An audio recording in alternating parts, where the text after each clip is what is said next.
want to apologize for this room. It is not our friend. So we tried a different layout today to see if it would work better. So I'm just going to apologize up front if it didn't.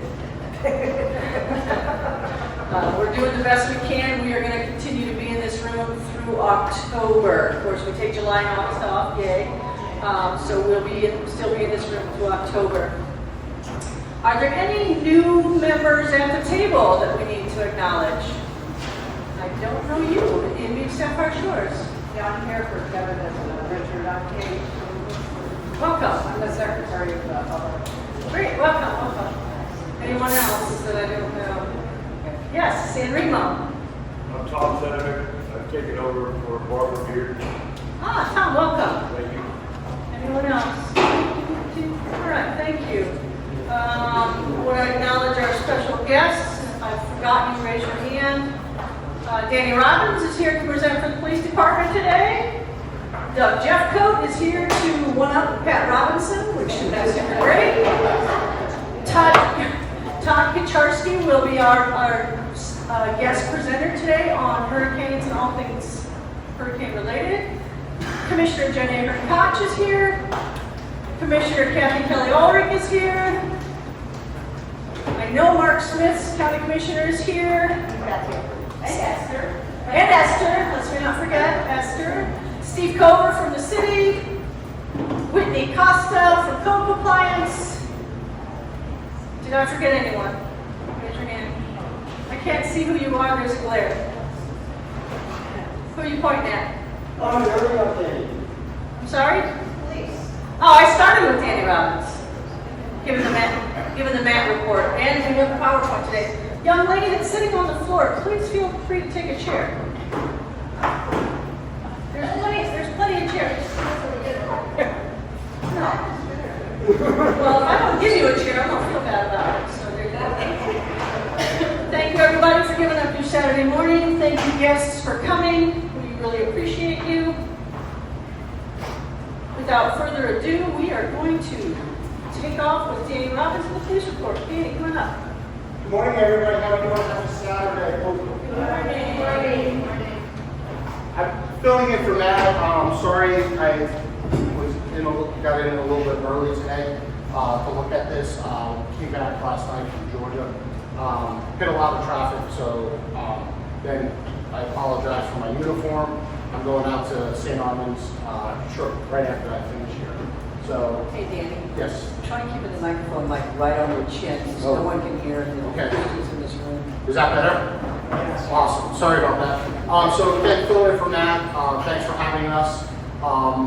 Just wanted to go over our crime stats. Murder, which is great, big 0. We love to see that. Aggravated assault 10, robbery 3, sex crime 2, burglary 9, larceny from vehicles 12. Always do better there. Every CCNA I show up, lock your cars. Okay. 87% of all cars that are burglarized are unlocked. So use your remote control, lock your car. Motor vehicle theft, 8, again, lock your car. Just to go over the bar graph here, January 2024 to January 2025. The red is for 24, 25 is green. We're down. And we'll see that pattern through all our index crimes here. Aggravated assault down in 2025. And the numbers are what we just went over. Robbery, again, down. Sex crimes, down. Burglaries, down. Larceny from motor vehicles, down. Motor vehicle theft, down. That will be the last one. Just real quick, just to go over the numbers for the total of the year. So we go from January to June, or May I should say. So for last year, a total of all the crimes in our crime index. Again, it's murder, aggravated assault, robbery, sex crimes, burglary, larceny from a vehicle, motor vehicles, thefts. We had 292 last year. This year, we had 213. So down to 79 crimes, okay? That is us being vigilant out there, you being great people, seeing stuff that don't fit in your community, calling us, making us aware of what's going on. We have more people moving here each and every day, okay? You are the people, you're the eyes on the street. If you see something that doesn't fit, please give us a call. Do not bothering us, that is our job. You're seeing something that doesn't fit into your community, let us know. Also, as far as talking to the community, there's a little thing that goes on in your stomach where you feel nervous that it doesn't fit. If you get that, give us a call. Dial 911. 316-1199 is our non-emergency number. 316-1199. That's the non-emergency number. If you want us to come by, you don't feel that it's a 911 call, you can give us a call also. It's the same dispatcher. It's just a non-emergency number. I thank you. I know this was quick. If anybody has any questions, my business cards are over there. You can get in touch with Matt. Matt will be back, I think, on the 24th. I'll be back and forth for June. I'll be doing some traveling with my family, but don't hesitate to give us a call. One other thing, Matt talked about the crime stat. Obviously, we're going to be at the beach, we'll be at the pool talking about infant drowning. Some of the stuff that we need to do is if there's an infant around, if it's not your infant, just watch him. Keep them in arm's reach at all times. Don't, as far as arm floats, swimming devices, don't count on them, they do fail. And just, if you see a kid by himself, again, just watch. There's a bucket of water, turn it upside down. Okay, you'll see that little pitcher on the side of 5-gallon buckets. Just don't have any water, any trash cans, turn them upside down. This is the rainy season. You take one rain, there'll be enough water, 3 inches of water where something can happen. Turn the trash cans upside down or put a top on. Anybody have any questions? Thank you so much for having the Sarasota Police Department here. Have a great summer if I don't see anybody. If anybody has any questions, sunblock. Skin cancer is on the rise. So reapply too. That's my wife yelling at my kids. Reapply when they come get out of the water. Sporting events, reapply, recover yourself. Thank you so much.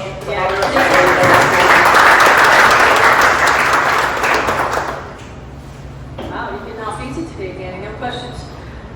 For all of you, there is a report on CCNA's website that shows the crime statistics for your neighborhood.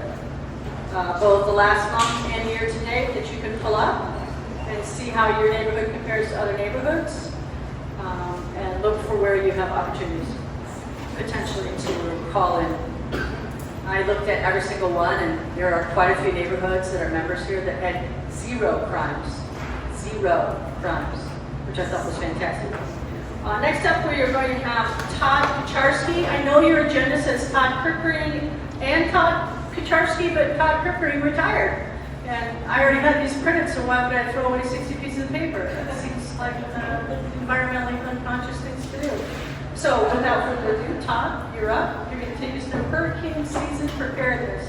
Also, there is a QR code on here that you can scan and follow on your phone if you would like to. Thank you, Todd. Todd, if you keep it right here, kind of. Can you hear better than you could last time, everyone? Yeah. Well, thank you for that. Just to share with you all, I'm not ill, I'm just losing my voice. And it's not for yelling at the NBA championship or anything like that. Is the mic on? You got to go right here. Right here. It's like an ice cream cone. Yep. Okay. There you go. Is that better? Yeah. All right. So, I wanted to share with you what to prepare for. I know a lot of you have already done this. Unfortunately, we had to go through something very terrible last year. Just to share with you some of you may know and some of you may not, but 20 years, well, over 20 years ago, we had something similar with Gene, Charlie, and Francine, and that impacted actually my interviews for coming to the city. Mr. Halsey, who was the Public Works Director at the time, I asked him, should I bring my chainsaw for the interview? Because we had to cancel it twice. So this is serious, and everybody needs to be involved with this. This isn't just the city of Sarasota departments. This is everybody. The community affects everybody. So I wanted to leave this quote up here because even though it's an older quote, we can all learn from it. I'm not going to read it to try to save my voice. But we all have to remember that what we went through is what we were able to do the best at that time. And we can't forget what had happened so that we can learn from that for the next time. Because we live in Florida, and hurricanes, storms, anything can happen. I also looked up in 1993, we had a no-name storm to come through that had hurricane winds that devastated the city. So, if I'm a little preachy on history, I apologize. My dad was a history minor. So why prepare? There's several reasons. The biggest one, I think, is that you need to individually, as leaders of your community, encourage your community, your neighbors, to prepare accordingly for what could happen. It's all about everyone's individual part, because collectively we can make a difference. If a resident decides to leave out a trash can, for example, where do we think that trash can is going to go? It could impact your house, your neighbors, or it could go into the bay. This last hurricane, we found some stuff in the water that we had to get out of. So we asked that everybody get involved. And all you can do is the best that you can do to prepare. It is nerve-wracking. Some people equate it to going to war. For those of you who may have been in the services for our United States, I greatly appreciate your service. But you know the impacts of going into battle and then how it affects you after battle. So you also need to think that through for yourselves and your neighbors. A lot of you may know all this, but I wanted just to include it. Believe it or not, we're in hurricane season. Does anybody know if we've already had a named storm from hurricane season? It's not here in the Atlantic, but it was out in the Pacific.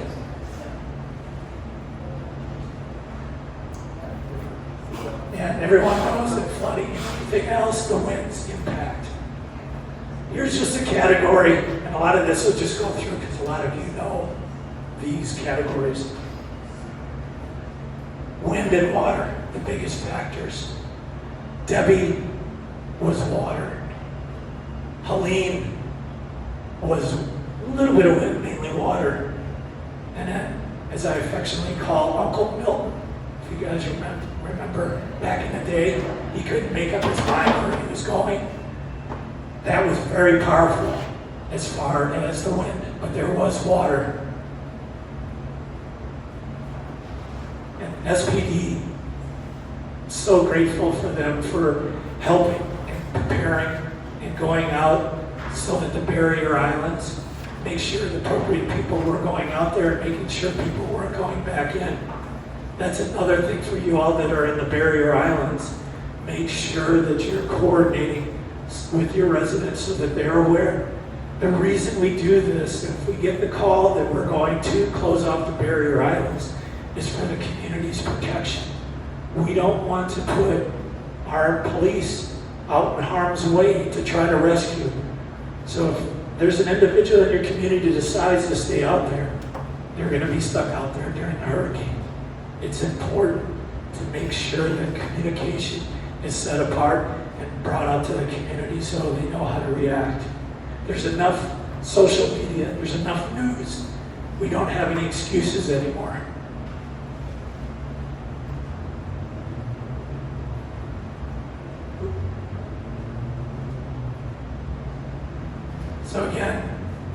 notices for watch and warnings. We've been through this drill.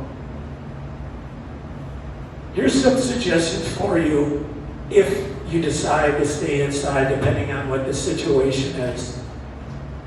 And again, that's an individual's choice to do that.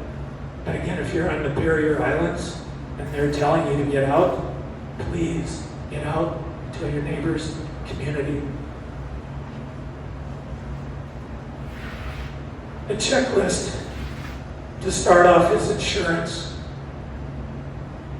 Hopefully everybody has some type of insurance set up. These are just items to consider.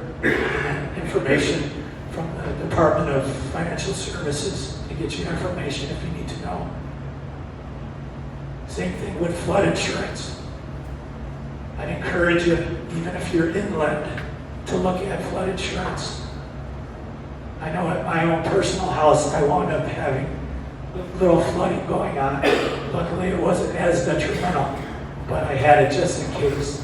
It's like that security blanket that Linus would walk around with the peanuts. Everybody remembers.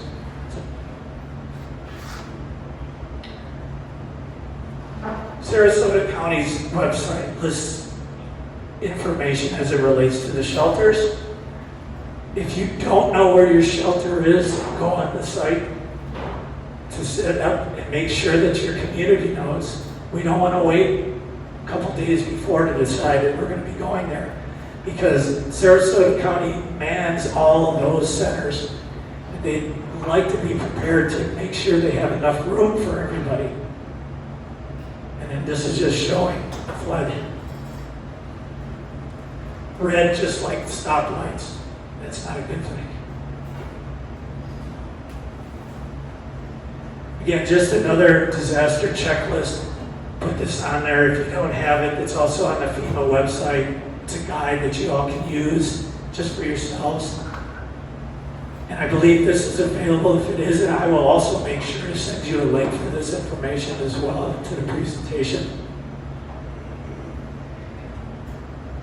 One of the things to also think about is, how do you secure your facility? If you haven't had yours put up to code, if it's an older building, I hope that you're preparing to make sure that you can protect the windows.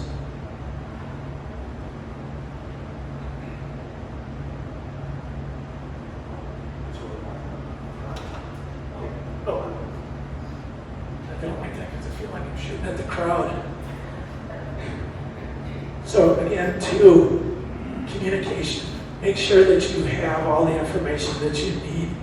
What I'd suggest, if you're planning to go, make sure you have locations to meet and discuss, whether it's in the community where you guys meet individually for your meetings.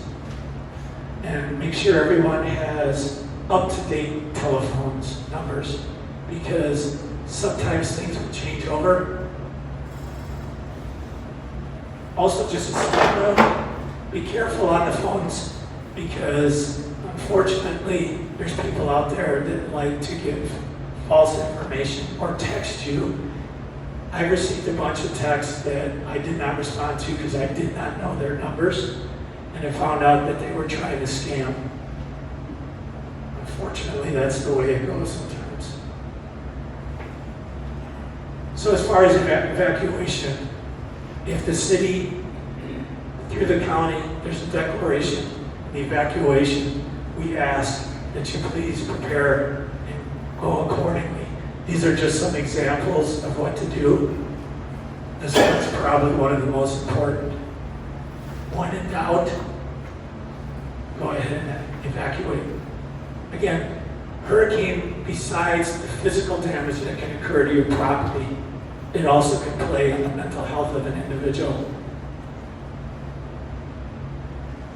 Some of the things to just do, as far as local radio stations, turn your refrigerators to the coldest setting. Again, I'm not going to read all these lists on there for you. But again, it's important to make sure you do that. Some people forget to think about even turning off the water. We had quite a few damages to our utilities system that impacted So by shutting your end of it off, you can prevent internal flooding if there's a broken pipe somewhere. So the aftermath. Again, these are kind of typical things that you would do. Being involved with the tactical first in team. Our staff, they go out from the city's EOC, which is the Emergency Ops Center at the police station. They don't go out until daylight. And the reason for that is because of all the unknowns that are around. There could be power lines down, even just regular lines we treat as live so they don't get tripped up. Once you are back at your home, be careful and check your whole facility. Take pictures, as many as you can. The phones are great. They can, take a lot of photos and document.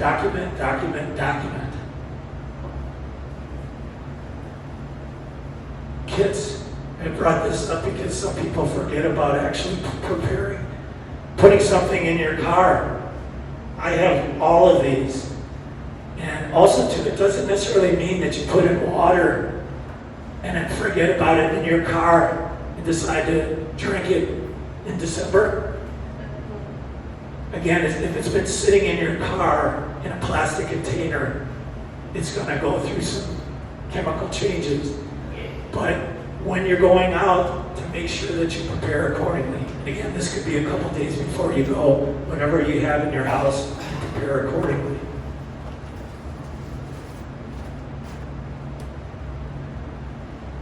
Anybody have pets? All right. I'm not a big pet lover, but my family's got 2 cats. And my wife always wanted a turtle, so we have a red-toed tortoise. They prepared accordingly, had cages for them, and my family took off to go visit family up north. But you have to think about their well-being as well. Bring them snacks, treats, plan accordingly. We have a coworker that has a parrot, and he had to take that parrot. It was really good, but it started getting snippy at the end there because it's away from its home.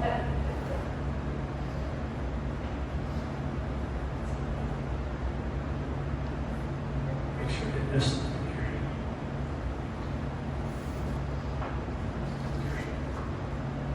I'm getting a glare, that's why. So, water safety. Again, some of you have been involved with water main breaks, the boil water.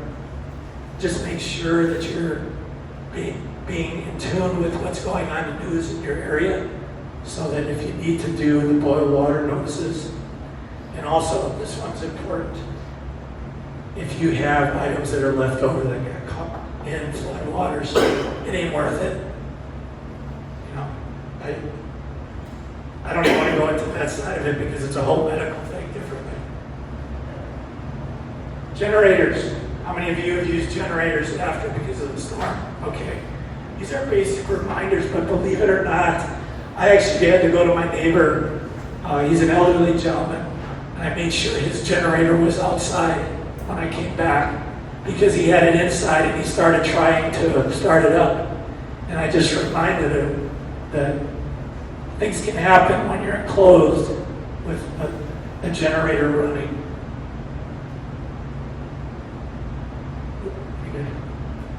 There we go. These are just some examples. This isn't even just for hurricane season. This is just friendly reminders. It's starting to get warm again. This is our summer.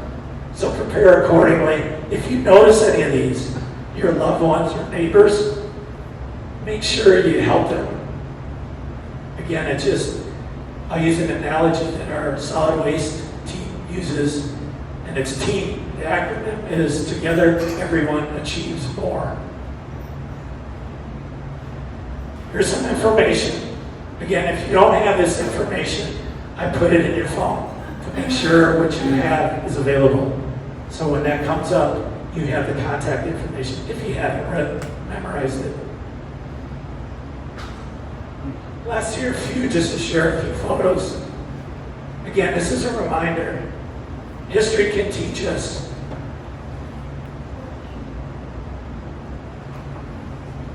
And this one was one of our staff members actually out in his truck. We actually got that truck modified just in case it even gets worse down the road. This isn't just driving in a river. This is driving on the road. With that, I'm just going to share with you one thing that my dad shared with me when I was very young. He had a few favorite presidents, and I'm a little biased with this one, but I'm not even going to mention the name. Ask not what your country can do for you, ask what you can do for your country, in this case, city. So I'll take any questions. Questions? I'm working my way around. Right. I have just two. Steve Swallow, Blessing Park. Yes, Steve. So I have two real questions. The evacuation zones, are those based upon storm surge? The county manages them. Let me see if I get back to that real quick. The county manages them, and it'll go out in communications. The areas that are located on here, they've strategically set up. So they are a facility that they feel is ready to hold community members to be in. Yeah, I'm not talking about the evacuation facilities, I'm talking about the colors. Are those based upon degree of flooding like you had, like? Correct. This is the evacuation levels. So everyone out here, you're going to get evacuation. The other question kind of along with that is, the main question I think people have when a hurricane is coming is, should I stay or should I go? And after a certain date, I think the building codes were revised, so the structures built after that date are able to withstand stronger winds. I've always thought it would be helpful if the county or the city were able to have a way for people to view what that date is. It's like a break-off date, because what I've seen after hurricanes is those structures, the roofs are intact, they seem to work, those standards. And that would be a really easy way for residents to determine, should I stay or should I go? Was this home constructed after that date or before? Has there ever been any discussion between the city or the county in being able to create a database that just simply has that break-off date on when the building permit was issued? That's a good question. I don't know if I can specifically answer that because that's a building, but I see Kelly's writing down information. We can see if we can get that response back to you. Again, I think the question goes back to a little bit of how you feel as well. If you're out here and we know we have something coming, you saw the picture of the road, I would venture best interest for you to evacuate, even if it's meeting the code requirements. And the reason I say that too is if everything is up, it takes a while to recede. So if you have an emergency, whatever it may be, it's going to be a challenge for SPD, fire to get an assist. Obviously, SPD did a great job. They were out there in boats, but it can take time. One thing to also remember when you decide on that, think worst case. Even though your building is set up and prepared for that, think worst case. Because we got a Cat 3 came through here. When Hurricane Andrew came through, nobody was prepared. There wasn't building codes in. It was devastating. I was there the year after, and it was very sad, still seeing the state of how that area was, Homestead especially. So we'll get that information more specifically for you. Any other questions? Thank you, Steve. Gary Dickinson, Collin Park neighborhood. Two things where you were talking about your roof. These aren't questions, just observations.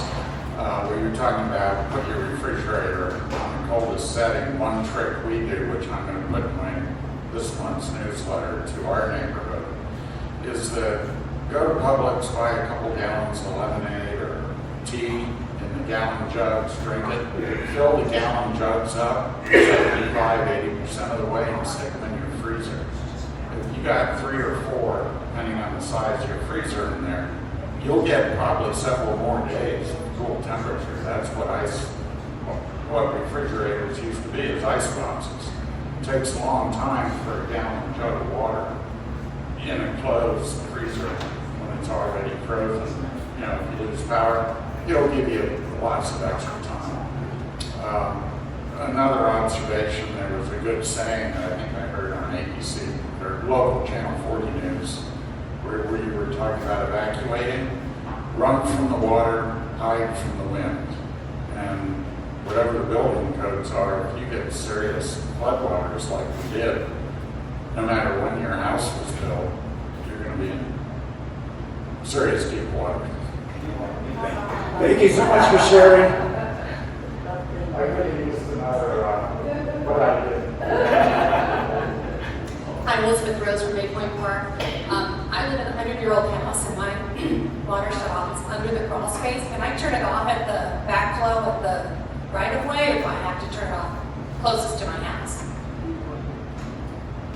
That's a good question. You can shut it off at your house, and there's also where your meter comes in. You can also do that because basically you're responsible for that section of it with the backflow. Okay. And then I have a suggestion for the city when you're sending out alerts. The message about separate your debris, which is so important for you getting reimbursed and for people to have it done properly. They're so weary, and that came a little bit late, so they had already piled up their appliances and their debris and their furniture and their all like in one giant pile next to the mailbox, next to the power pole. That message could go out and maybe be on the city emergency website. Here's what you do when you're starting to clean up. It would be helpful. Thank you. You're welcome. I appreciate that. I'll actually we have a little chart we'll share with you so that can be shared with your community to see how that is. And also, even though there was been some challenges on this last storm, kudos to you and your community. Not everybody decided to stick their debris on top of the backflow preventer. Yes, sir. Hi, Chuck Taft with St. Armand's. Thanks for this helpful presentation. I have a little PTSD, I think, after listening to it. Sorry. I wondered, in terms of police presence and National Guard presence and so forth, after all we've been through from the fall of 2024, I know the SPD person left, but has there been a concerted effort to kind of go through a stepwise fashion what happens when the next one comes out, or is it really situational in terms of the police response and the public safety response? Could you help us understand that a little bit more, and if last year informed or created any changes to the process? I'm thinking about businesses and residents in St. Armand's where there was some looting and things like that. Sometimes we need a stepped up presence. To answer your question, it's basically both. SPD, I know, has plans, but it's also dependent on how the storm is and how the impacts are to our area. If the National Guard needs to be, that's something that our emergency manager would get in touch with the emergency management in the county and the county and the state on those levels, depending on the situation that occurs. And again, the hurricanes are each their own individual, so it's got to be planned, but then we adapt accordingly. But I appreciate you sharing that. My name is Alan Paris from South Point Center Park. Not so much a question, but like previous gentlemen, a suggestion maybe for future would be to have FPNL representative here to discuss what they are doing in terms of future hurricane hardening. I think they did a much better job in the last set of hurricanes than a few years ago, but I'm sure they're still actively working to harden things, and I think it would be very interesting to find out just exactly what they expect to take place. In particular, Are they continuing the program to bury the backyard lines in areas where the lines are elevated and between the backyards of alternating blocks? They've done about half of our neighborhood, but they stopped. This is going back 3-4 years because of lack of funding, and I think it was beneficial to everybody, including the FPL ratepayers, to get this kind of work done. The more lines that are buried, the less damage we'll have, and the quicker we'll be able to restore power. So I think an update from FPL on where they're going would be very helpful. Oh, it's a great comment, appreciate that, and I encourage you guys to reach out to them. The city doesn't have, we have a partnership, obviously, but we cannot dictate how they handle their utility. I made a note. Tom Zinovic from San Remo. One problem that San Remo faced with the hurricanes last year was the drainage in the street.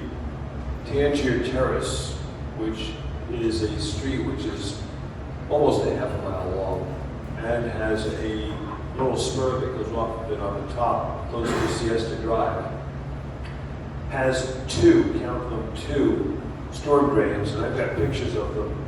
They're 18 inches square. They're 18 inches square. I can pass this around if you'd like to see it.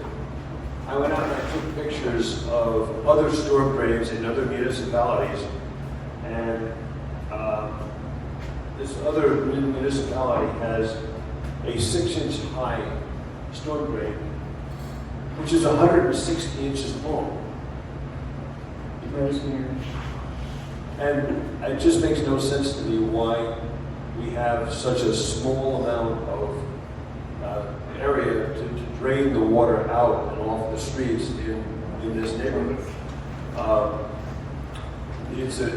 Last year during the storms, especially during Debbie, I found myself out there with a shovel cleaning this drain out, okay, with another resident. And I was up to my knees in water because the drain had clogged. It's too small and it doesn't do the job properly. It needs to be addressed with the town and the county, and it has to be fixed. Thank you. Todd, I'm going to take that one if you don't mind. Please, thank you. So you know Tom, right? Is that your name? Thank you. This group last month stood up a committee to focus on these kind of things for specific neighborhoods. They're going to be giving a report as to what they've accomplished in the first 30 days here shortly. And what you're showing was turned in by your neighborhood to be looked at. Thank you. Hi, my name is Jessie here. I represent Lido P Residents Association, and I would like to echo exactly what Tom has been saying. We have serious issue on Lido P. For the drainage, the water takes almost 24 hours to recede, and I live on Cleveland Drive and Benjamin, and in between Lido Beach Resort and next door. It's the west of Cleveland Drive, and the Cleveland Drive gets flooded, and we have no street lights at night time. I can come out of my building and I would not know that there's water coming up to my knee and try to cross to Lido Beach Resort. And this problem has become a serious issue since Abilene. I have been living there for 20 years. We had flooding in that neighborhood 4 or 5 times over 20 years. But now since Abilene, even with a little rain, it gets flooded. The county has been there to clean the drains. However, it does not help. So my question is the city have some sort of plan about the drainage? It's not just on Cleveland Drive. It's South Boulevard of residents. It gets flooded with little rain. And we would like to request that, this should be priority. You're telling us to prepare, we will be prepared for the storm, but is the city prepared? What need to be done for the future, this kind of storm surges in the streets, in our neighborhoods? Thank you for that. As some of you may know or may not know, Sarasota County, through an interlocal agreement, is responsible for our stormwater, and it kind of ties back into what was mentioned earlier. So I appreciate you sharing that with us. The city is aware of several areas within the city that have those challenges, and it's a matter of working and collaborating with the county who manages our stormwater to work on that. But I appreciate your comments, and that's something I believe in the group should be shared. Yeah, you're going to see some more information when that committee gives their report shortly. But it is the county that we're working with, not the city. I know, Just to be I clear. know, Okay. but they do their best, but I think the way the infrastructure is set up, it was not set up for relief or maybe for the future. I think we have that problem in a lot of areas in the Yeah. city, which we're going to address as we go down the path. Okay, thank you. Thank you for sharing. Thank you. I sound like a city employee. I promise, I'm retired. We're all in this together. Any other questions? Anybody else? All right, Tom, thank you very much. Thank you all.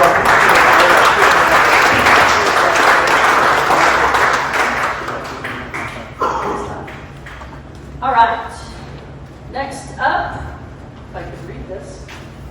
Approval of the May 3rd member meeting, you got that with your agenda. If I could ask for a motion to approve the May 3rd meeting minutes.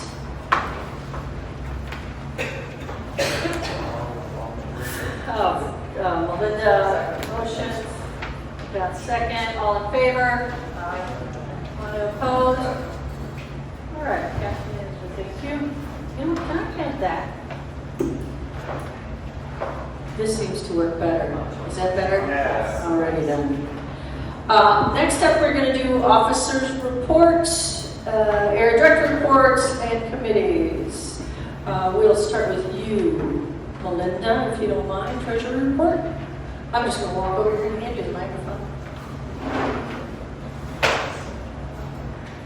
Your treasurer printed out the bank statement last night and forgot to bring it this morning. But I can tell you we have approximately $5,200 and we've had no unusual expenses this month. Our usual expenses are just basically maintaining the website.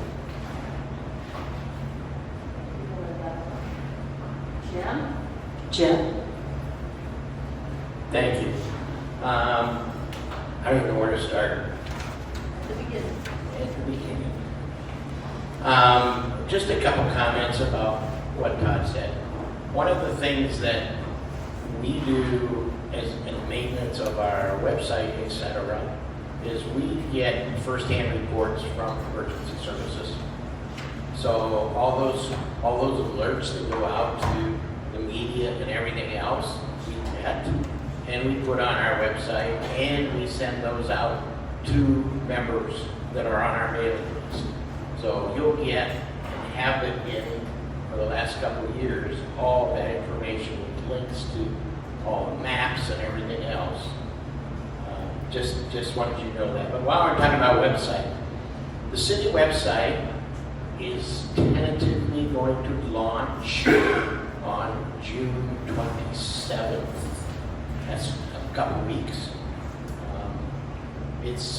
I've had a lot of opportunity to look at it and to work with it.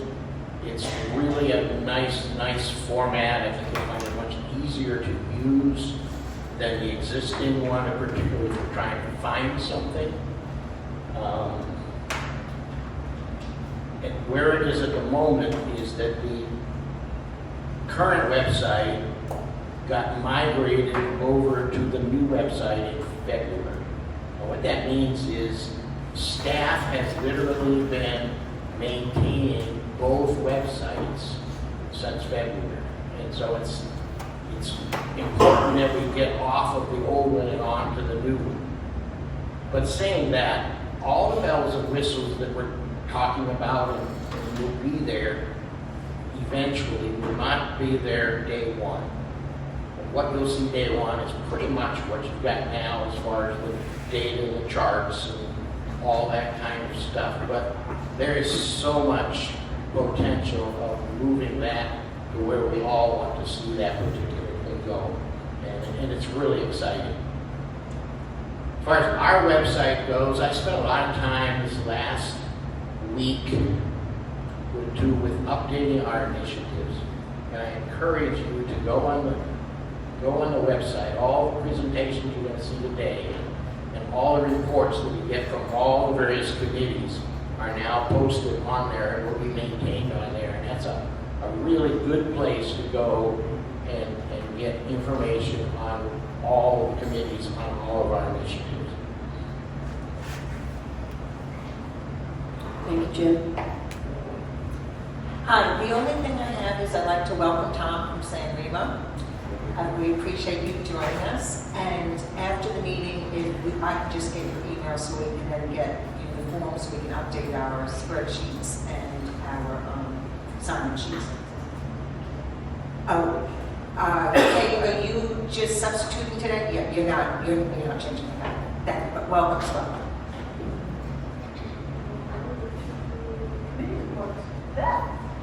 We're going to start with stormwater because that's what we care about the most. Okay. Over anything else. Here we are, back to water. At our last CCNA meeting, I think you all remember, we decided to stand up a new committee, strategic initiative, and it is the Stormwater Committee. We have about 7 or 8 of you that volunteered to work on this committee. I want to briefly touch on myself. I'm from Golden Gate Point. Chris Goglia, St. Armand's. He's not here with us today right now. Rob Grant from Arlington Park. Ed Walsh from Bayou Oaks. Steve Swaw from Leslie Park. Kelly Cicero and Zebra. Hey, Hey. Oh, there she is. From Laurel Park. And Kelly Brown from Gillespie, and also obviously the president of this organization. All right, so what we did was we met, we came up with our primary goal, pretty obvious. It's to reduce the impact of flooding and other stormwater related issues, both to our community, people, and our property. Pretty lofty goal, I'd say. Listening to everybody here in the room, we all know what we've been through, where we are, city, county, how the structure is in place for us to take care of our streets. We met and we decided that we would break this initiative into 3 distinct project teams. First of all, resident, structure, and street flooding. Second is waterway cleanup and dredging. Dredging is specific to Hudson and Whitaker Bayou. And the third is zoning, budgeting, and land development change recommendations. I put a little bit of emphasis on budgeting because, quite frankly, if we don't have any of this work budgeted, it's very hard to get anything done. Lido Key, I'm not sure what is in the budget to help you, but if the budgeting isn't there, these are tough initiatives too. Well, I'll take questions in a second because I have somebody else who's even more knowledgeable that's going to speak. So give it just 1 second. So that's where we are right now as far as how we're organized. There's been a lot of activity over this past month since we got started. Some of it has been actually our committee work, but other things have been in general what's going on in the city and the county related to storm water efforts. One item I want to touch on before I hand over to Steve Swaw to give you an update on our committees is that for the first time, I believe in the city of Sarasota, we have an individual who is now on staff. He's our stormwater liaison. And I also believe he's coming out of Nick Patel's organization. But he is now on board, and I'm hoping it'll be a liaison position that we can actually work with to bring our concerns to this individual and how we can move some of our most important areas where we're troubled forward. And we meet with that person on June 10th. His name is Andrew Newhouse, and I look forward to having a productive relationship with him. So to that, I'm going to hand this over to one of the most knowledgeable people. I think many of you might have been here when Steve presented to us before regarding stormwater. He's incredible, he's kind, he's such a great steward of knowledge, and he's just been invaluable on our team. So to you, thank you. Thank you, Beth. So as Beth mentioned, the committee had their initial meeting on May 16th, a couple weeks ago, and it identified those three kind of initiatives that the committee broke into. So I was just going to touch on, in the last couple of weeks, the first step is just kind of reaching out to the county and the city and starting to coordinate what information is available to start coming up with solutions we need to understand the problem. The other thing is, I think many of you have emailed into Beth information in your community on flooding, whether it's street or structure.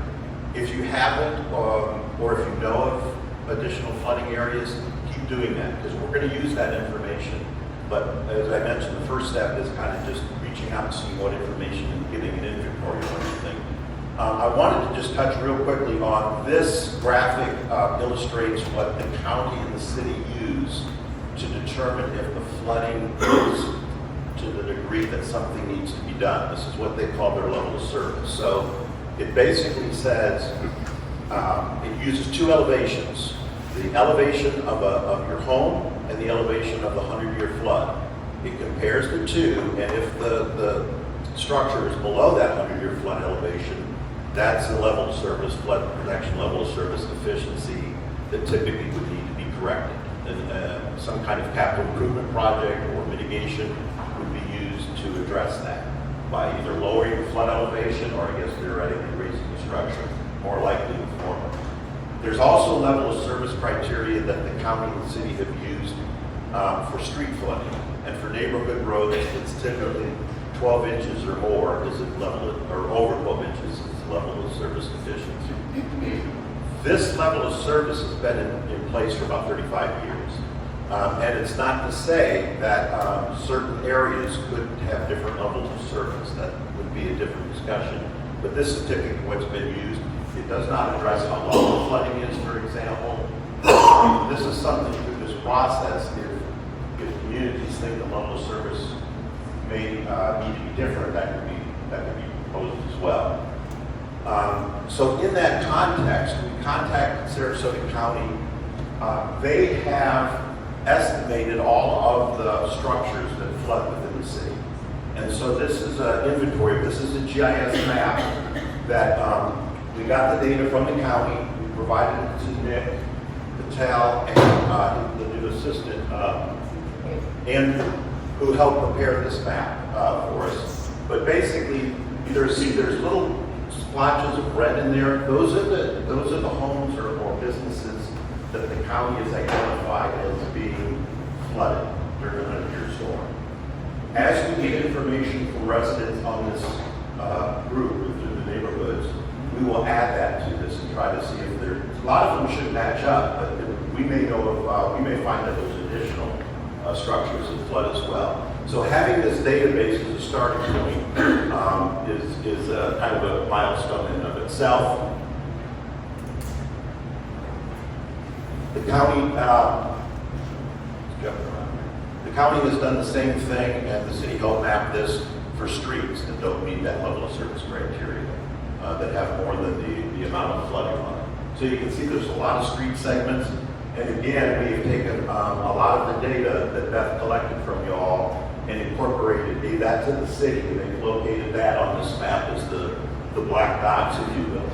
So this is just it's a work in progress, but at least gives us an initial snapshot here in this initial 30 days of where the problems are, and that's what we're trying to inventory now, so that we can then get in and look at, is it inlets too small or pipes too small? Is it a maintenance issue? That kind of thing to help try to address these things. All of these red areas are areas that legitimately should be trying to be fixed if it can be done cost effectively. The second initiative was dredging, in coordinating with the city. It turns out, many of you are probably already familiar with Resilient SRQ. That's the money that came in for disaster recovery from last summer. It's about $210 million. The city has written up 4 initiatives that they are proposing to include, and they submitted to these to the county. And it's my understanding from Nick that the county has indeed agreed to include these in the SR2 submittal for the $210 million. There's 4 projects. The 2 of them do involve dredging of Whitaker Bayou and Hudson Bayou. They've got a budget amount. I know there's a coalition also working on Hudson Bayou that are looking at the budget. But the good news is the major dredging projects of those 2 waterways, the city's already done a write-up, done an estimate, and provided that to the county, and that should be moving forward with the SR2 grant for disaster recovery. And then finally, the last initiative was code modification recommendations. This has to do with redevelopment or development of single or duplex homes, I believe, that may be large enough that drainage on the neighbor is an issue. This is something that I think was identified with our committee, and probably many of you are familiar with that problem. It turns out, in talking with the city, that they have already developed a code for better drainage review for that kind of situation, redevelopment or development of single-family homes. However, due to some state legislation, they cannot officially adopt those until October of 2026. This was, I believe, and then there's another bill that I don't know if it's been passed or not, State Bill 180 that was passed or proposed this year that lags the time that a municipality can develop regulations that are more stringent after the last hurricane season. But that also gives us time to kind of go through this code as a committee and see if we have any additional recommendations. One of the things we're also going to be doing is looking at other municipalities, particularly the barrier islands. I know I used to work with the city of Holmes Beach. They have a lot of the barrier islands have been dealing with this issue of larger structures coming in residential communities and reviewing drainage, having drainage criteria for those. So we'll be looking at a lot of those in the region too to see if there's some things that we don't need to recreate the wheel, but that could be done in the city's code as well. So we'll be looking at that. And with that, that's just a kind of an update. A lot more to come. Just think of that as like the initial teaser or chapter, I guess.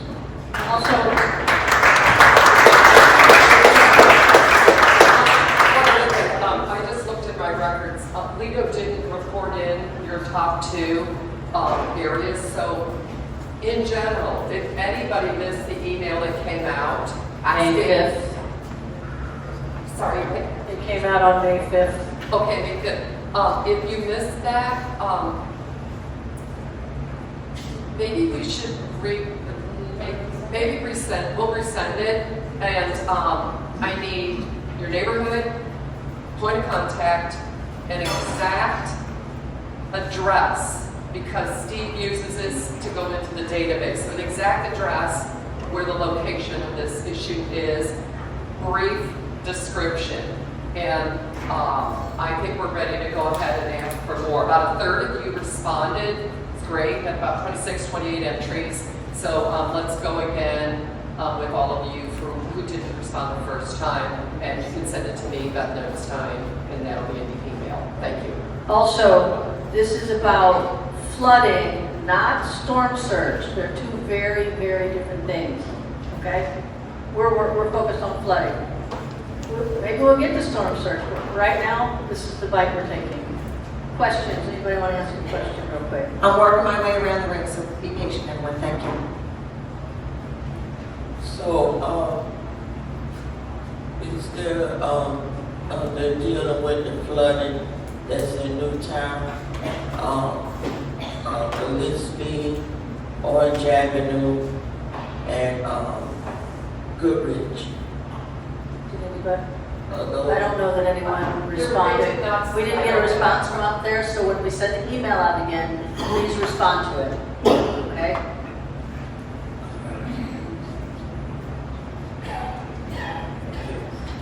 This is a question for Steve, if I could. First of all, thank you so much for sharing your expertise. I've been to your speeches and they're phenomenal. Thank you, right up front. You've mentioned a couple of times about the special, you've mentioned a couple of times about the special assessment for the stormwater that we all pay. I'm wondering if you know what there must be an ordinance or some sort of document that set that up. I've got a public records request in to see if I can get it. But what I'm wondering is, what was the purpose that that was set up for when it was originally legally set up? Was it set up for maintenance, for additional to this system? Do you know what it was set up for? Guys, we could spend all day on stormwater. If you don't mind, we'll come back to that question. Sure. Our September meeting, we will not have a guest speaker. Each committee that we stood up will be giving a detailed report on what's happening. We can answer that question then. Okay? That's fine. Sure, that's okay? fine. That's because fine. otherwise we're not going to get to all the other things we have yet to cover today. This was a brief update, not a detailed update. Sorry, I got to call an audible on that one. Ellie, great question, and we all want to know it for paying our property taxes. So I saw Mark Smith write that down. I'm sure at the end if he wants to speak to something. Anything else specific to what we talked about question-wise this morning? By the way, I'm on every committee, whether I like it or not. Marissa. Hi, Marissa Dawson from Central Coconut. Steve, thank you very much. As everybody said a million times to you, I don't think I'm planning on spending your retirement this way. Question, on the Whitaker Bayou dredging, do you know if that canal off of, what circle is that called? Walker Circle, between Walker Circle and Panama Drive, is that included in the dredging? Thank you. No idea. By the way, But we can check. that stormwater assessment I was there was set up to address flooding from rainfall and water quality. And it included those planning, regulatory, and maintenance and operation. I can't write fast enough. Hold on. Steve, do you remember the ordinance number? Roughly? It was revised in 2022. Thanks. So 20. Oh, yeah, the Todd's report, right? It's in the Todd's report that the county was talking about? No?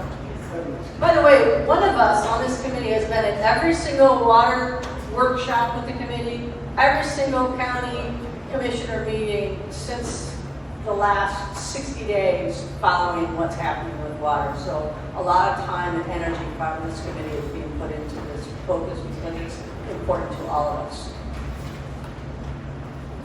Who's next? Oh, air quality. You're up. This is the next committee we just stood up last month. And I'll take Kelly's mic so that stop her from doing it. So, now, getting to hear that. So air quality was the other committee that was started from last month's CCNA meeting.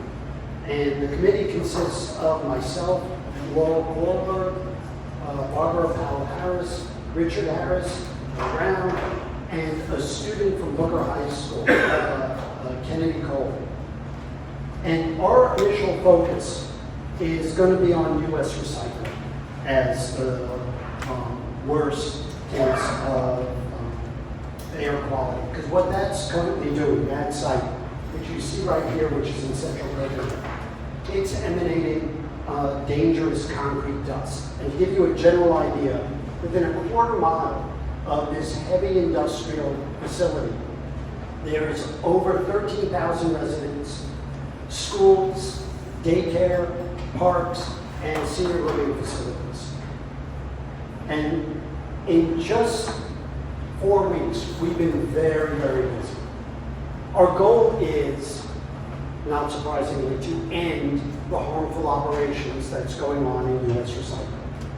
And we're going to build on the 4 years that Central Coconut has been working on this. And even in that short time, we've appeared before the county commission, we've met with city management, we met with the city commissioner, we met with the county commissioner, and we've met with county health agency supervisors. Because what we're going to try and do is really a 3-pronged approach to this. Is one, monitor the air quality to help facilitate the regulatory enforcement. Because right now, the compliance has a problem. There are monitors up, but for compliance to use them, there was a gap missing, which I'll go into in a minute. The second part is beyond air quality, because this site is emanating dangerous material. We're also going to test the water around the site, because that has different regulatory authority. The Clean Water Act, to some extent, is easier to enforce than the EPA standards. The EPA standards actually go on daily average of pollutants. And this is really a batch process. So while it'll be dangerous for a very short period of time, overall for the daily average, it's hard for enforcement to regulate. And finally, we're going to do some outreach to the local residents because we want to document the health effects that this has already caused. Potentially there might be some civil action, we don't know, but we want to document what's already going on. Because these particles, the problem with this facility is when they crush concrete dust, you create tiny microscopic shards of concrete that get into your lungs and get into your bloodstream, and it's permanent, and it's cumulative.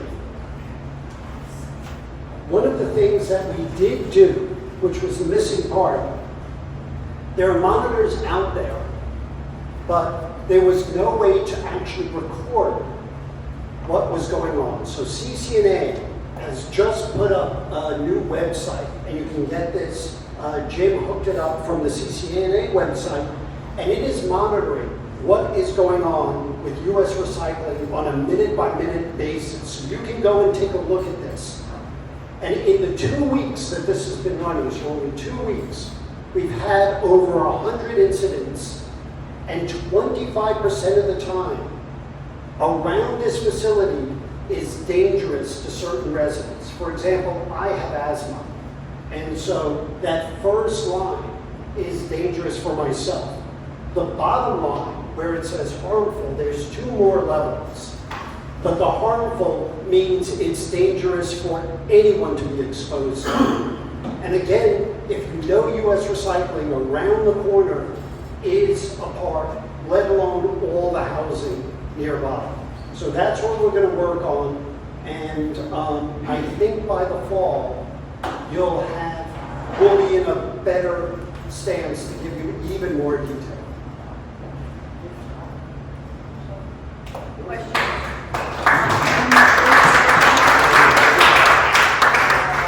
Anybody want to ask a question on air quality before we move to the committee? I think this is the first time I've ever seen a city commissioner get up and take pictures of our slides. It's kind of cool, right? All of the slides you've seen are on our website. Everything that you've seen today is on our website, so please dive in and take a look. Next up, we have Parks. Hello.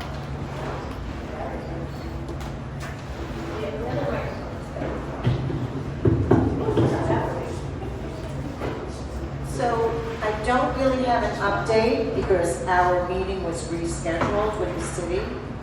So we have our meeting with city staff and our committee Tuesday, June 10th. So there will be an update, I guess, in September. So thank you. Next is one foot, Jim. Real quick, Beth and I have met with 3 of the city commissioners so far. Leslie, Leslie and I have met with 3 of the commissioners so far. Have very positive feedback from them that they very much want to support getting into and resolving meaningful public input for the neighborhoods. Expect, particularly by September and our meeting there, some good announcements about how we're going to be able to do that and how we're going to have the commissioners and staff support this effort. That'll be coming in September. Thanks, Jim. Neighborhood safety, I lumped all the other things into neighborhood safety as core buckets, since everything that we're doing with air quality and flooding is neighborhood safety. The next thing is traffic calming, which traffic calming part 2, the survey that hopefully you all participated in, the results should be out within the next 30 to 45 days.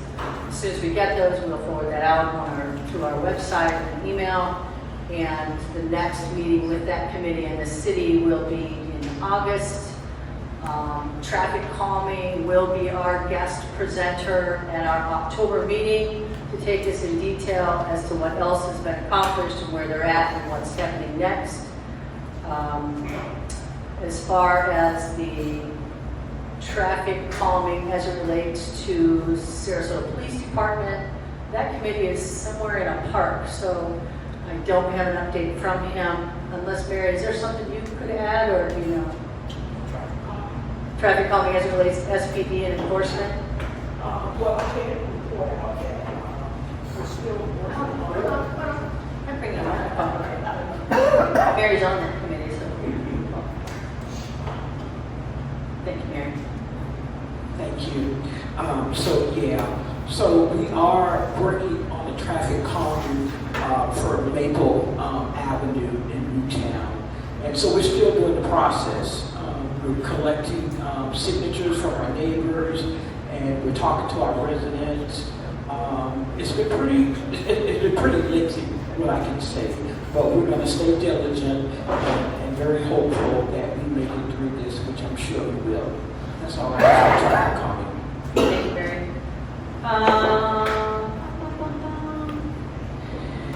Capital improvement project that we heard about in January has started on South Osprey.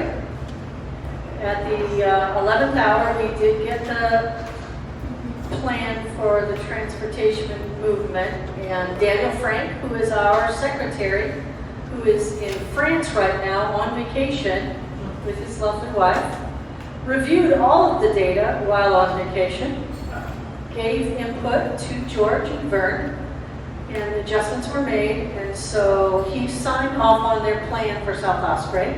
If you would like to see that plan specifically, shoot me an email and I'll forward it to you. I read it and went, oh my. Because this font is so small, I can't make it big enough to read. But Daniel was able to be successful and was very happy that they routed the traffic out of the neighborhood and into a different street. I would love to tell you what that street was, but frankly, I just don't remember. Hillview, thank you. As far as North Trail, they are going to start doing some work on the 16th. It will affect primarily between by the Strand, 17th and 18th Street. I saw that mode of traffic or mode of transport plan late day. I had no idea if the people from the Strand would be able to even get out. So I called Melinda because she lives in that area, and she explained to me that mapping. So I think that's okay. It was very last minute. We should have gotten it sooner, but apparently they're trying to do something by Whitaker Bayou early in the game. So starting on the 16th, southbound lane of the trail, North Trail, will be down to one lane. So if you use that area regularly, slow down. Please don't jump over to Coconut. If you do jump over to Coconut, the speed limit is 35, not 45. Please slow down. 30, sorry, 30. But we'll keep more information coming. feels very last minute and very frustrating, frankly, for George and Vern as well as me, as this is Department of Transportation for North Trail. New city manager search. We're starting all over, in case you hadn't heard. We have a new interim city manager named Dave Bullock. We put the information out in our newsletter and it's on our website. He comes to us with many years' experience. Working for the county. I think Steve might have worked with him at the county a long time ago, as well as the city of Lido? Longboat Key. I'm looking over here, you guys. Longboat Key. And Doug Jeffcoat will be finally retiring. And I just want to take a minute and thank Doug for everything he's done for the city for 30 years. You know, when he first got named the deputy city manager, I said to somebody, I'm like, I don't know him, what's he all about? And every single person said the same thing. He is the most humble and kind man and a joy to work with. So, Doug, I want to say thank you for everything you've done.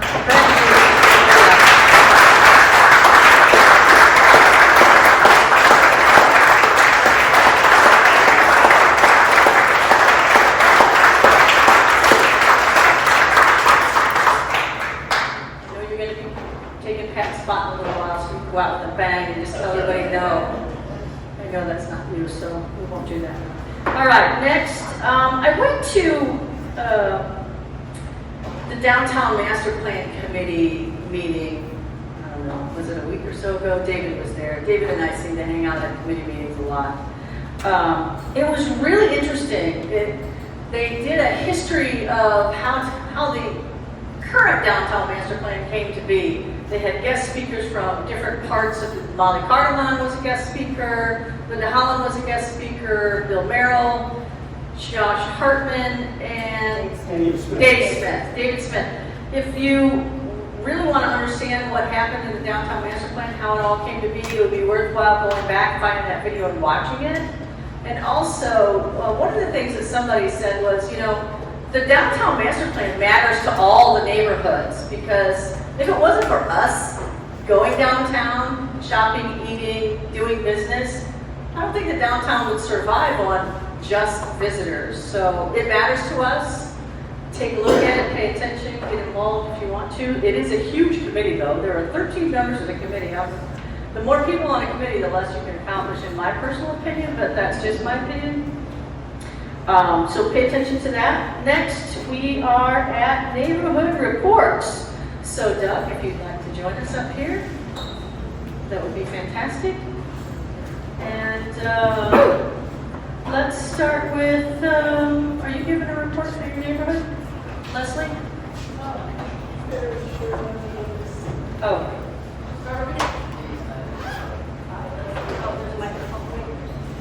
There's no this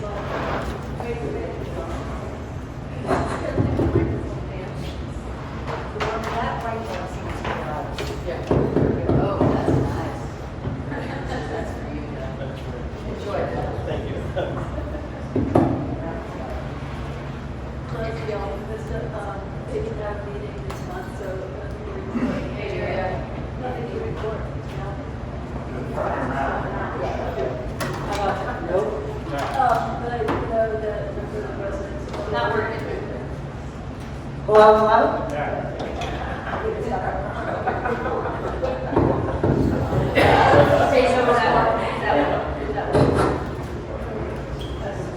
But I do know there are some residents who are still very concerned about the Betsy Loan redevelopment process.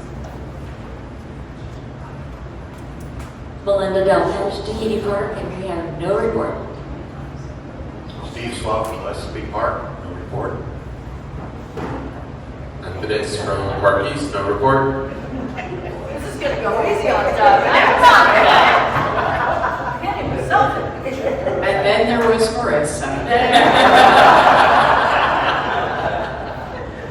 Marissa Dawson, Central Coconut. First of all, lots of thank yous to everybody. Ron Hashton with the U.S. Recycling, thank you. We've been working on this for years, and it's a labor of love, so we appreciate all that you've been doing so far. We're actually working on gathering signatures for the 14th Street traffic calming. We've gotten, I believe, we're already over the number of signatures that we need, but we're still going. We want to really show that the whole neighborhood, every house there is in support. So we're working on that, and hopefully we will be getting to speed tables there. So we're really, really happy about that. And hopefully that will continue because we are worried about the traffic issues that are going to be coming up on the North Trail, and that everybody's going to be using Coconut and Central as routes. Our next, let's see, the Strand. So Melinda, I'm sure, is well aware that the Strand continues to be worried about flooding. During rainstorms, their lobby is flooding during rainstorms, and they are very upset with their developer and the city because they're saying, why was this approved? They only drain during low tides, that's it. High tide, they do not drain. And the traffic for them, they already cannot get out. It's going to be even worse for them now with this new change. Let's see, next. Next meeting for Central Coconut is June 26th. We're going to have Commissioner Bitter is speaking. Kyle Batty, I'm sorry. Kyle Batty and Nancy Kelly are going to be speaking. We also have our family picnic scheduled in October. That's going to be a Halloween kind of party as well. Let's see.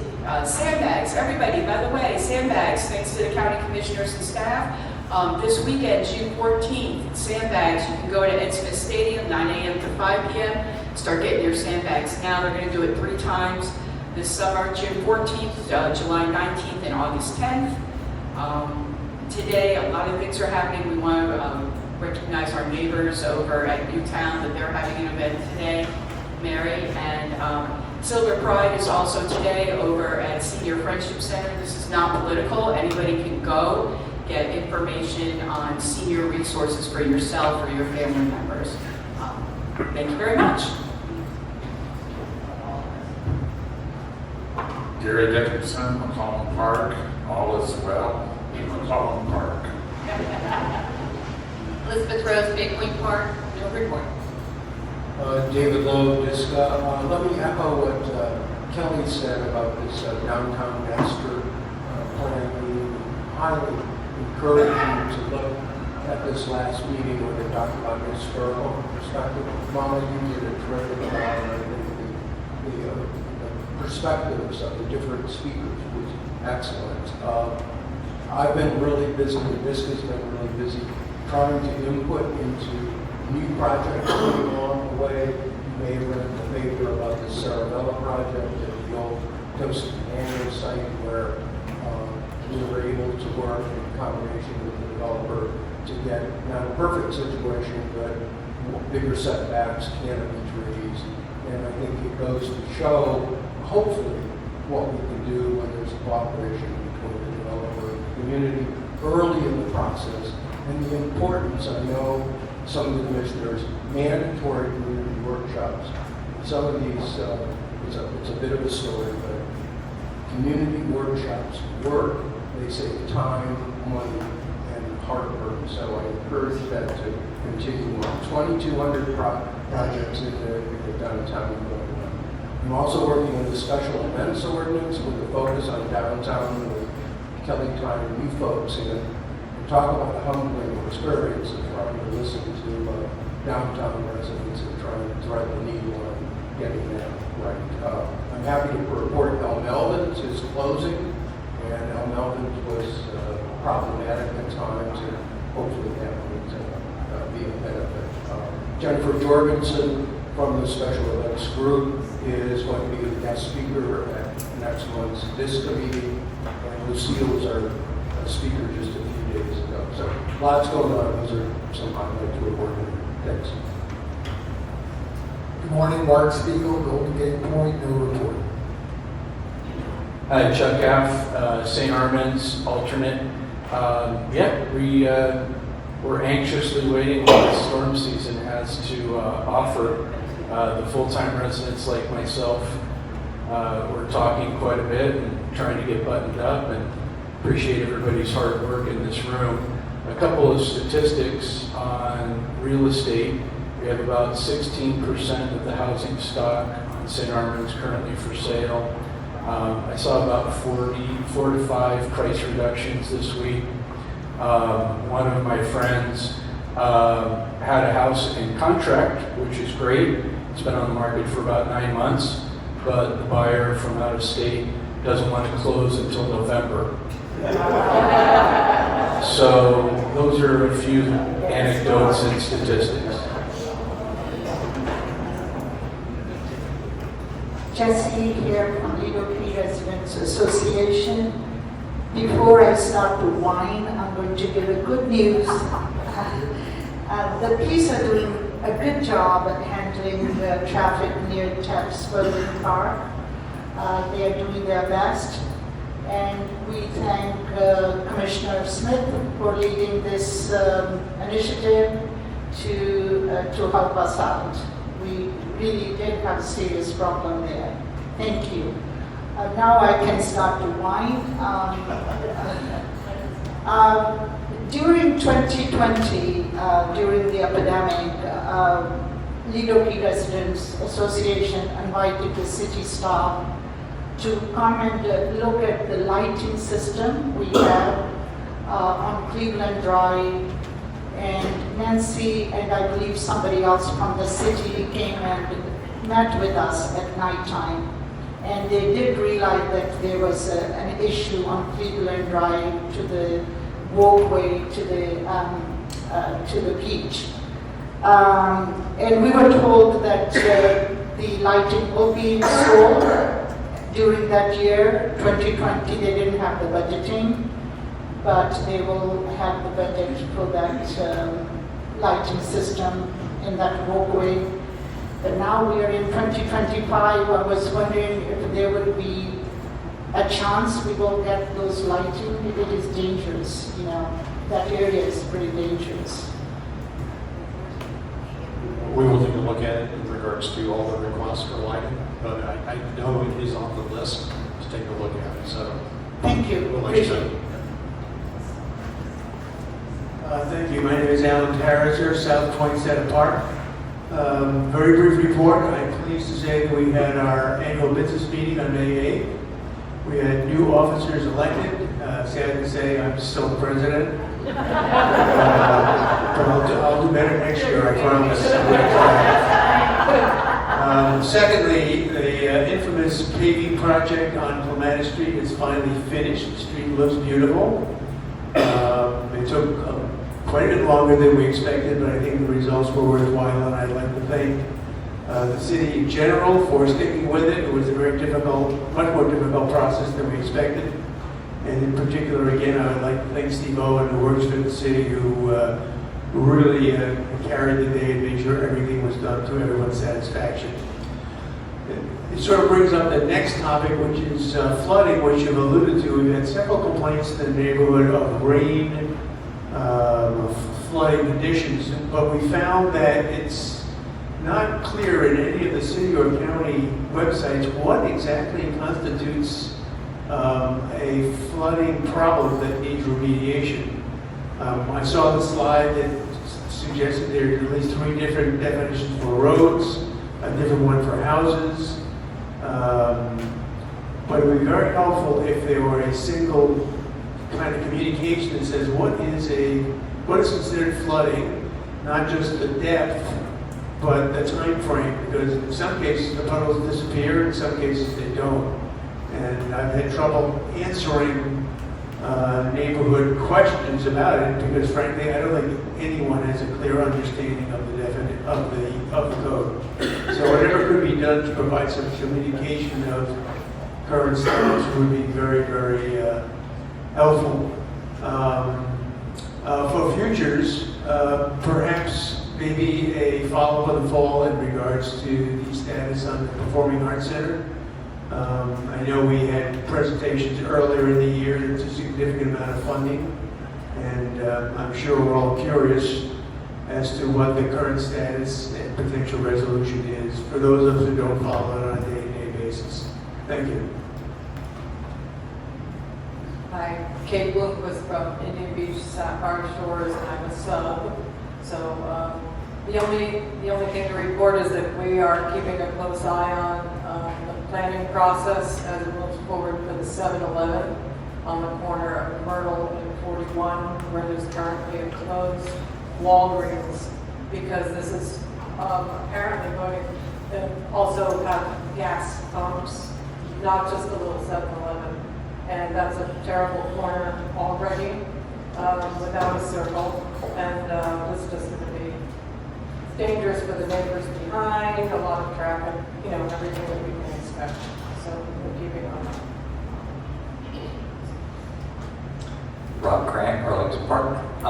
At our last meeting on Tuesday, May 27th, we had Commissioner Kelly Ulrich and a great conversation. Thank you for that. Lots of different topics. It was very interesting, and we appreciate it. Also, a shout out to Jerry Fogel and the park staff. They have been working hard over the past few months to harden and reinforce the Arlington Park footbridge. So, Mr. Gefko, we appreciate that very much. It's a very important thoroughfare in our neighborhood. It goes from, basically allows you to cut from one side of the neighborhood right into the park. And it was washing out. They've really done a good job of fixing that up, so we appreciate that. But really the biggest news in our neighborhood is development related, as usual. Not sure if any of you saw, there was a recent news article, but Midtown Plaza has finally announced some new redevelopment plans.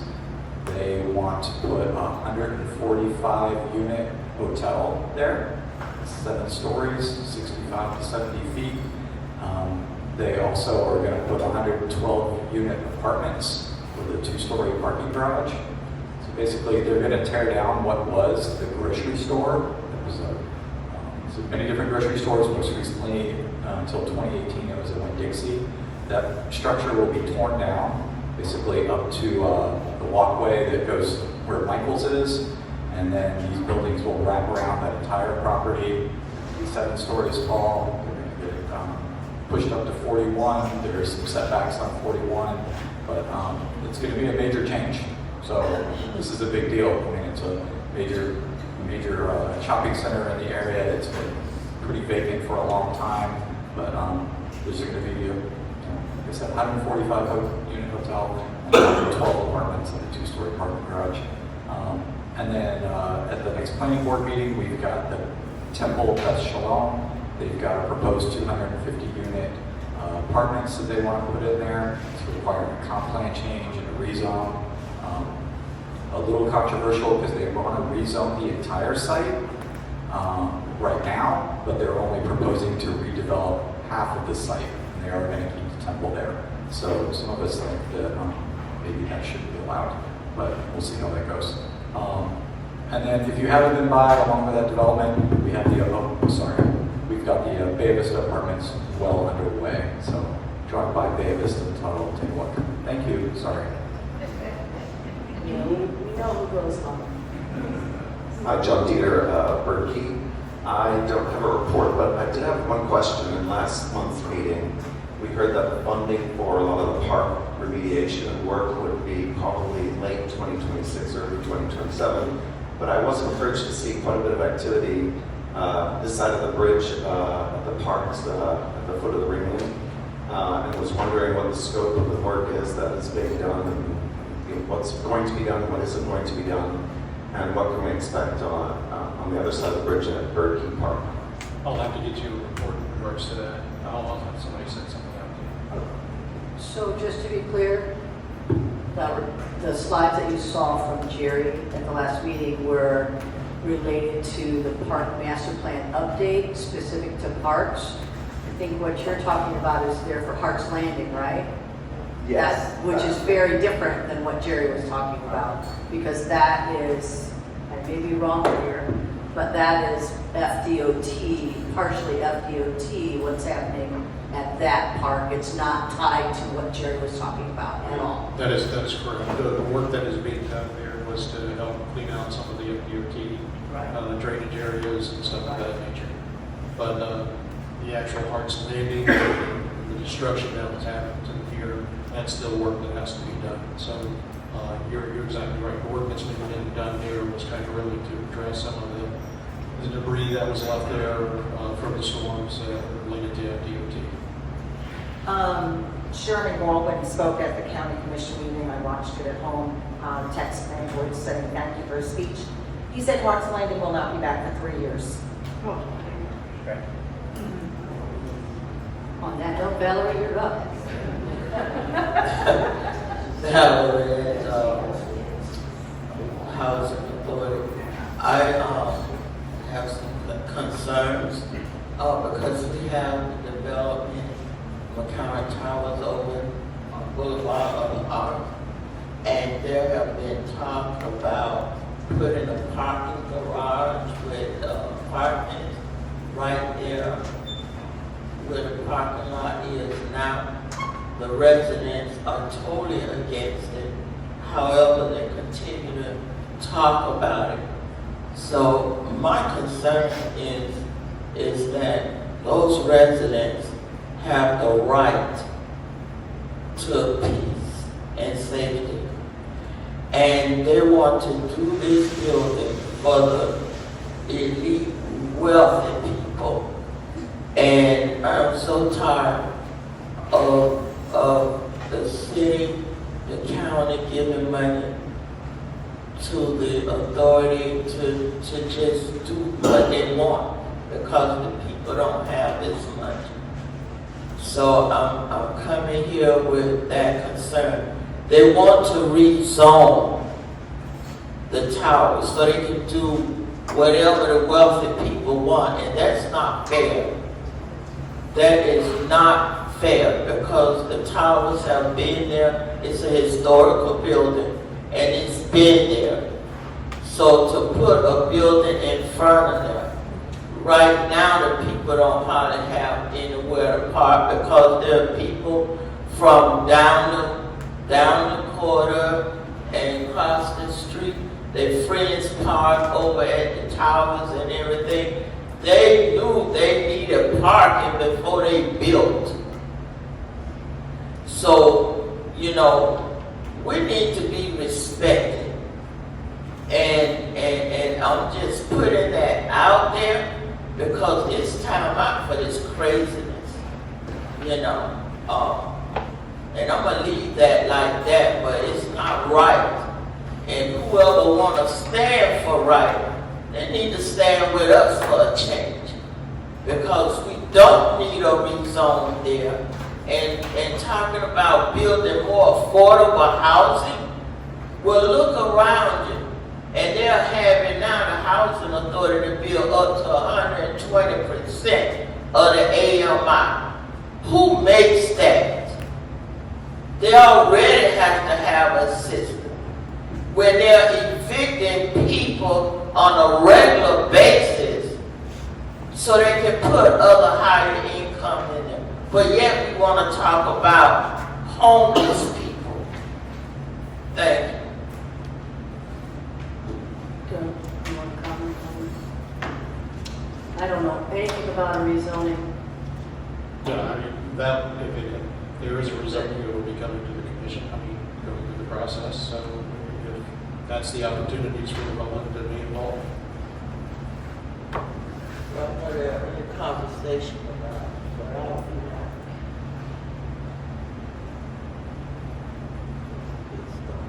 Go ahead. Tom Zenovic, San Remo. First, I'd like to thank you very much for the warm welcome. My first meeting here today, and I plan to be back to you virtually every meeting. And when I am not, due to having a very elderly mother who's 105 in California, and I fly back and forth this year on a monthly basis. Gail Mason will be my substitute. She also does other things like live with me, which is probably not so easy all the time. Anyway, as far as a neighborhood report, Steve King, our president of the San Remo Association, has been working diligently on signage and lighting for the neighborhood, as well as some video surveillance to try and keep the crime down.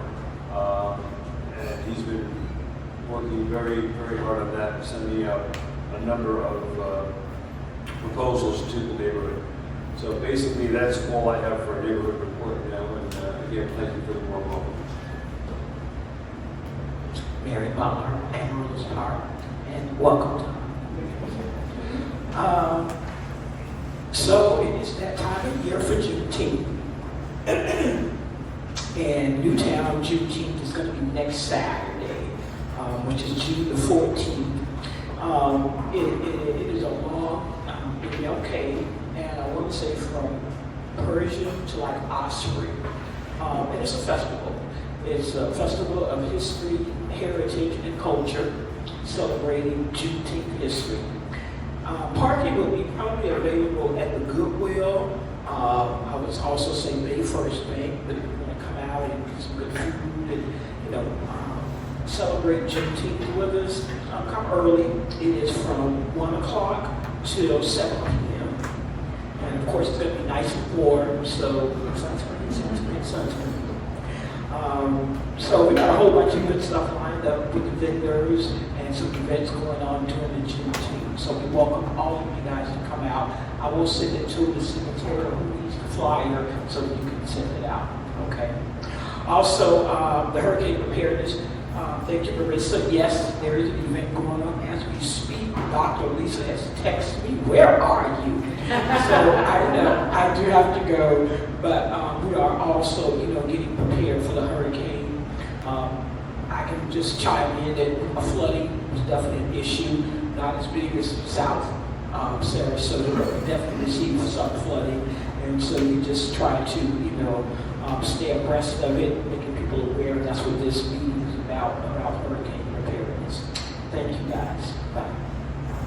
What was the location again, you said, for Juneteenth celebration? So it's on MLK. Okay. Between what? Osprey Avenue. Okay. Can't miss it. It's great. Yeah, the streets will be blocked off, so you can only go so far.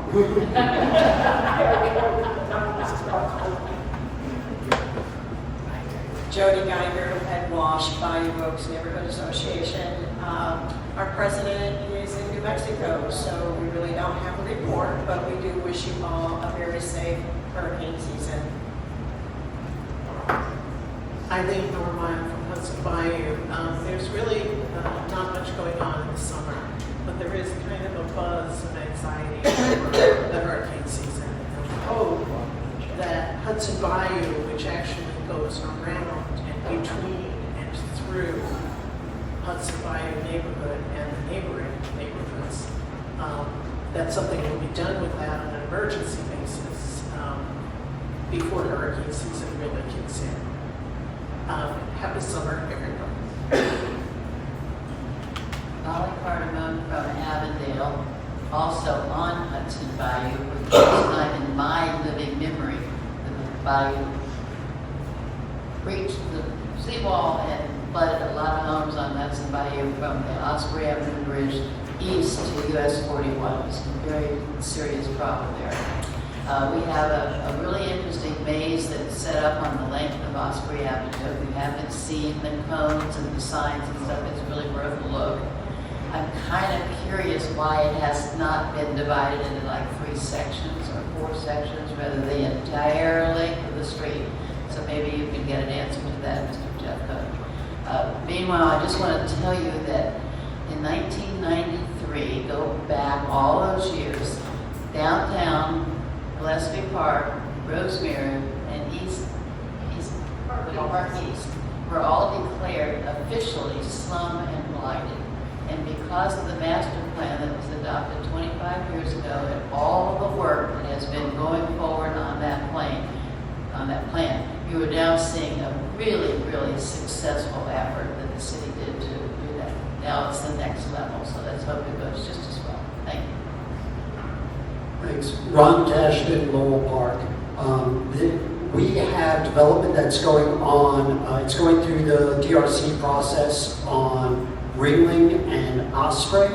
And fortunately, we have some residents that review everything that's going on through the DRC process, as well as Commissioner Aaron Koch notified us of this development that was going on that we didn't get a notice for.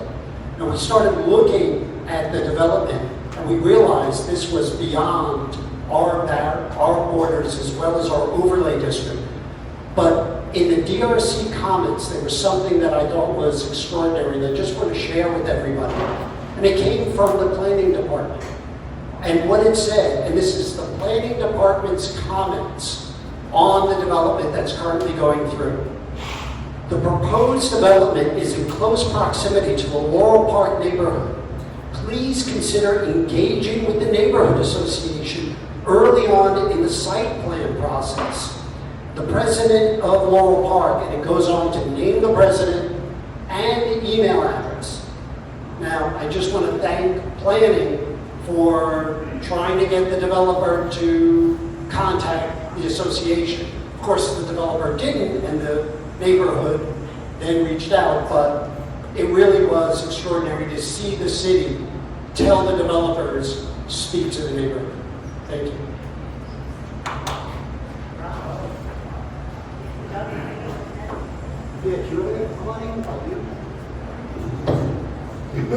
Well, as the Public Works Director, I'm flooding all around the city that we take a look at. And actually, first of all, I'm very thankful for the kind words and the appreciation for everybody here.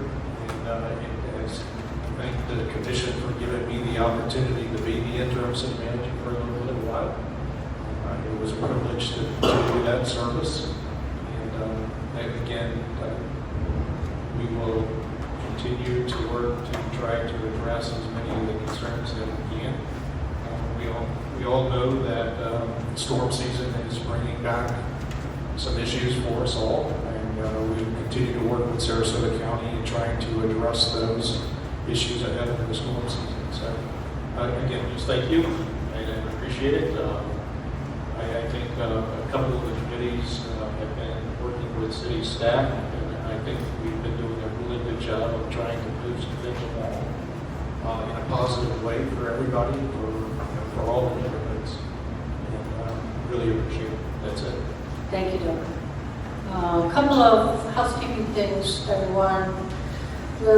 Nancy Kelly sent out the memo email on 5/28 for the Neighborhood Partnership Grant Cycle. That deadline to turn in is August 25th, so if you're going to apply for the next grant cycle, make sure you get all that in. And I wanted to apologize to Eileen and Steve for cutting off your conversation. Like you have 2 minutes to talk, we have to be out of this room, and I was afraid we were going to go sideways, so I apologize to all of you.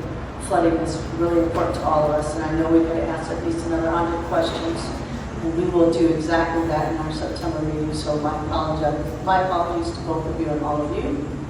I think that there's a couple of commissioners that want to say a few words before we adjourn. Also, if you have an event you want to have on the website or email out, that information is on the agenda for you. I think Commissioner Jen wants to say a couple of words.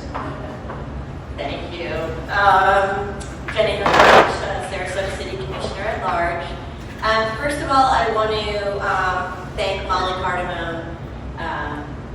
With you and Linda Holland and all the others that form CCNA, sometimes during these meetings, I've been attending these meetings for 100 million years, and I've seen this organization go up and go down, get stronger and get weaker, and I know, Molly, you must be looking around and taking a moment today and saying, wow, I am so impressed with what you all are doing, that it's June, and this table is full, and you've got we're pressed for time, so I'm going to try to wrap it up. But and there's so much to say and so much to do. And these committees that you've created, bravo, just bravo. I am so impressed.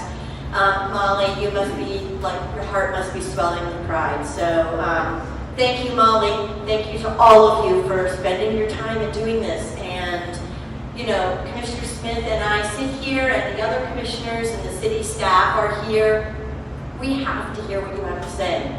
And so thank you for participating, and thank you for doing your civic duty.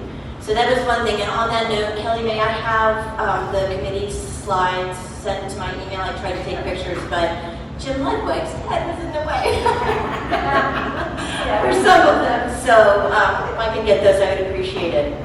Yeah. You want me to just send you the links? Whatever's easiest for you, Jim, it's fine. Yeah, but I just want to be able to get that information. I want to thank Mr. Jeffco again as well. You know, what we say in public and what we say behind the scenes sometimes are two different things, but I can tell you behind the scenes and publicly, he has comported himself with the utmost integrity and dedication to the city and to each and every one of you. So thank you, Doug, and I mean it from the bottom of my heart for everything you've done for us in these last couple of 6 months. 7. Thank you so much. And I do want to also let you all know that I received a number of unsolicited recommendations, including from Doug as well, to bring Dave Bullock on. So your city is in good hands as we continue to move forward and take our time with that search. We have our budget workshops coming up, and I encourage you all, as always, please attend. Just ask Doug where they are dated, where they are, and when they are, and what they're about, because he knows every line and every piece of it. So I encourage you to please weigh in on the budget workshops. We are going to have, unsurprisingly, budget challenges this year because of the storms. So we're going to have to tighten our belt. And July, coming up in July, because we took June off, quote unquote, our agendas will be full. As you see, there are a lot of developments. Nothing has stopped or really slowed down. So keep your eyes out on those agendas when they come out, on the planning board meetings, on the DRC notices, and engage your neighborhood when you want to speak and weigh in on any of the items coming up. I want to thank the committee members for CCNA who put so much work in. Please continue to do what you're doing. It's really, really valuable. And lastly, flooding. And we all like to blame the county for everything, but I know that we all have a piece in solving this problem. So I have not seen in my time here at the city a county commission work with the city commission as well and communicate as of late. So I'm going to offer you a ray of hope, because this county commission is at least grasping and accepting what's going on and talking to us and working with us. And so I'm very, very thankful for that. I'm not going to go back a million years and say that it's been awful forever. It's just my experience that this county commission is really stepping up to the plate. So I'm hopeful that, you know, we will get to the bottom of this and start solving some problems. So on that happy note, I want to thank Jen for taking up all the time. Just really quick. On the question about the age of your homes and the Florida Building Code. The Florida Building Code initially went into effect in 2000, and it gets updated every 3 years. As an architect, initially the wind load rating was 110. I used to joke that we have a storm that was 111, just because my liability would go down because it was 111. But anyway, right now it's 160. If you go to the Sarasota County Property Appraiser's website and put in your address, it'll tell you the year that your house was built. And if there's any significant improvements, it'll have that listed. It will also list at the bottom of the first page if you're in a flood zone. And so you can find that for yourself. And you're right, if your house is strong enough to stay, and high enough, of course, it's best to weather it out than get on the road. And I've visited some of the shelters in the county.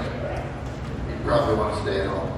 All right. Storm drains. Now, they're all beautiful and wonderful. All right. Storm drain sizes and locations. A lot of the storm drains in the older neighborhoods are smaller. Hudson Bayou's another one. Right now, in these low-lying areas, if we have any storm surge at all, or even these high tides, the stormwater goes out the seawalls into the bay. And so if the water's higher than the outfall, the water has nowhere to go. So I'm just giving that as a point of reference, but also I'm going to look into how long the water should stay in the streets. And of course that may have something to do with storm surge. I know on CCNA where I'm at,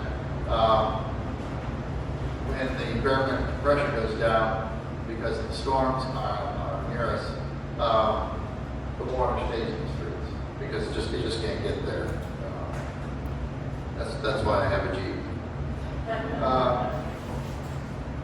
There is state legislation that was mentioned that inhibits us as county and city officials of making things more strict for developers and folks, which I think is absolutely ridiculous because they extended it. I think it was from Irma and now these other storms, so now it's 26. If we keep having hurricanes, they're going to keep kicking us down the road. And one of the things we're trying to do is to make sure that people are bringing fill in the flood zones now, and also to increase the culvert pipes.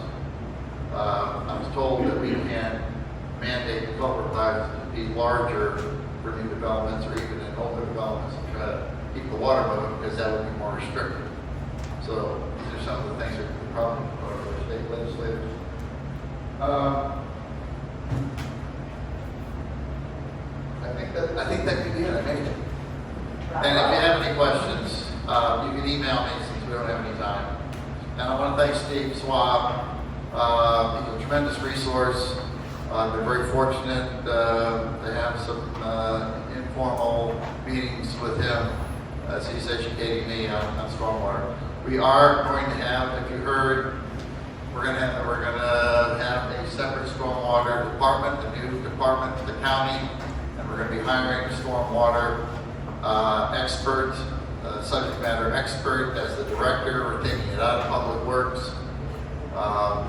And so, and I will say, this commissioner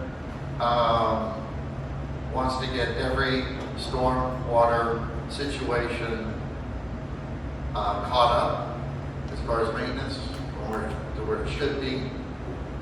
And that's throughout the county, not just the city, but there's been a general lack of maintenance, and to be polite, and we've got to catch that up. We've got decades that we have to catch up on. And so this commission, this county commission doesn't understand it seriously. We're actually in a worse spot at the beginning of hurricane season this year than we were last year because we have more silt in the bayous and the creeks. And we have ditches and things that haven't been cleared. So, and as you can see now, and we haven't gotten every drain. I'm experiencing it where I live too. And so it will take a lesser storm to get us the same amount of damage. So I don't know how religious you all are, but it's time to find it, baby. Pray to God that we aren't going to get hit with anything because it doesn't take much to shoot. On that happy note, one other thing real quick that Doug wanted to talk about. One thing is, there's been some correspondence related to Sarasota County's advisory committee for stormwater, and the interlocal agreement does have 2 city representative positions on that advisory board. There is one vacancy that is available. So if there is anybody that is interested in being on that Sarasota County Utility Advisory Board, you submit your application, go to our clerk's office to get an application. Process is you submit it to the city, goes to the commission, and they make a recommendation to Sarasota County. So if there are anybody that is interested in sitting on that advisory board, there is one city resident position available. Thank you. Thank you, Doug.